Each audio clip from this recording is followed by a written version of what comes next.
আসসালামু আলাইকুম রহমতুল্লাহ বারাকাত। Good afternoon. আমি ইতিহাস মন্ডল বলছি। আজকে মার্কিন চুক্তি নিয়ে একটু কথা বলবো, যদি আমার পুরোটা নলেজে নাই। দুটো পয়েন্টস আসছে, সেই দুটো আপনার সঙ্গে আলাপ করতেছি আর কি। সেটা একটা হলো বোয়িংয়ের ব্যাপারে। বোয়িংয়ের দাম হলো 3.7 বিলিয়ন বা 45,000 কোটি টাকা। প্রতি বছর ধরেন 10 বছরে 4,500 কোটি টাকা দিতে হবে। আর 3.5 বিলিয়ন জন কৃষি পণ্য টোটাল আর কি করে, যেটা আপনার ধরেন সেটাও 42,000 কোটি টাকা। 42 সাথে 4 যোগ করি, আর 46, 47 ধরে 4 বিলিয়ন।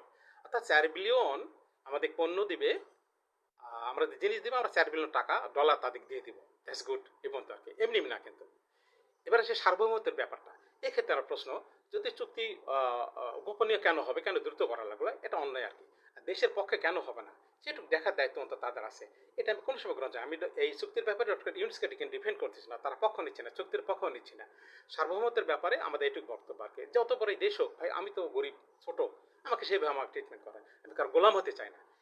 বিগত 17 বছর যেভাবে আমার সার্বভৌমত্ব রক্ষা করছি, বর্ডার কিলিং অ্যালাউ করছি, কোথায় ভোট করবে, কিভাবে কিভাবে ব্যবসা বাণিজ্য করবো, কি কেনাকাটা করবে না, সব যেভাবে জানায় সার্বভৌমত্ব ঠিক মতো রাখছি আর কি। কেন রাখছি এটা?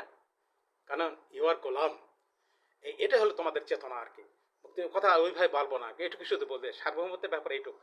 আমেরিকার সঙ্গে যদি সার্বভৌমত্ব লঙ্ঘন হয়, সেটা আমি বলবো সেটা গ্রহণযোগ্য, অগ্রহণযোগ্য আর কি। এই আর যারা সমালোচনা করতে, সেটা কিন্তু অ্যাপ্রিসিয়েট করে, কিন্তু তাদের বলবো আপনারা কেন উপরে নিচে ড্যানি ভাবে সমালোচনা করবেন না? কেন 17 বছর যে অন্যায়টা হয়েছে, এটা সমালোচনা কেন কোনো দৃঢ়ভাবে করে নাই?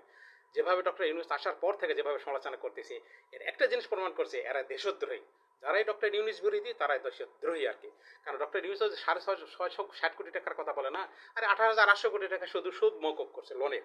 এই ডকুমেন্টস আছে, আমি যে বিনা ডকুমেন্টসে কোনো কথা বলি না। যাই হোক, আসল কথায় আসি।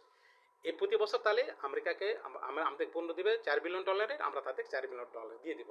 এবার আসি দেখেন ব্যাংকের প্রভিশনে যে খেলাপের কথা বলছি না, যেটা সেটা কিন্তু প্রভিশন ঘাটতি আছে। ঋণ খেলাপি হলে তারা ইগনেশের টাকা জমা রাখতে হয়, ডেফিনেটলি জমা রাখবেন। আমরা কিন্তু জমা রাখেন 3,20,000 কোটি টাকা, 27, 11, 25-এর খবর এটা। এর এগনেস্টে ইন্টারেস্ট কত জানেন? 48,000 কোটি টাকা, ডাইরেক্ট 4 বিলিয়ন। আর এই যে ঋণ খেলাপির কথা যেটা বলতেছে, 7.5 লাখ বাদ দিলে, বাদ দেন নর্মাল ঋণ খেলাপি, ওই 6 লক্ষ কোটি টাকা এক্সট্রা যেটা দেশে নাই, সেটা অলরেডি পাচার হয়ে গেছে। তার ইন্টারেস্ট আমরা ছাড়বো না, হিসাব তো করতে সমস্যা নাই। ওই 6 বিলিয়নের 6,90,000 কোটি টাকা, এটা অর্থাৎ 7 বিলিয়ন। 7 আর 11, এটা এমনি এমনি চলে যাচ্ছে। $11 বিলিয়ন প্রতি বছর ক্ষতি হতেছে বা চলে যেতেছে দেশ থেকে। এটা নিয়ে কেউ সমালোচনা করছে, কারণ শেখ হাসিনা যে পশু বানাচ্ছে এই জাতিটাকে, সেটা এই পশুরা এই সমালোচনা করবে না। বলে একদিকে পশু যেমন একদিকে দেখে, বিবেক নাই তো। তো এই সমালোচনায় তারা করতেছে। ডক্টর ইউনুস আসার পর থেকে যত সমালোচনা করেছে, আর কিন্তু কথা বাড়াবো না। আজকে আলাপানা এইটুকুই। আমেরিকার সাথে যে চুক্তি আমরা করছি, সে তাও আমরা কিছু পণ্য পাবো, কিন্তু এই 11 বিলিয়ন এমনি এমনি যাবে না ভাই। এটুকু আমরা বিচার করবেন। বাদ বাকি কথা হলে সার্বভৌমত্বের ব্যাপারে দেখেন, বর্ডার কিলিং হয়নি না, কি কথা বলবো। আজকে এই পথে রাখি। আল্লাহ হাফিজ।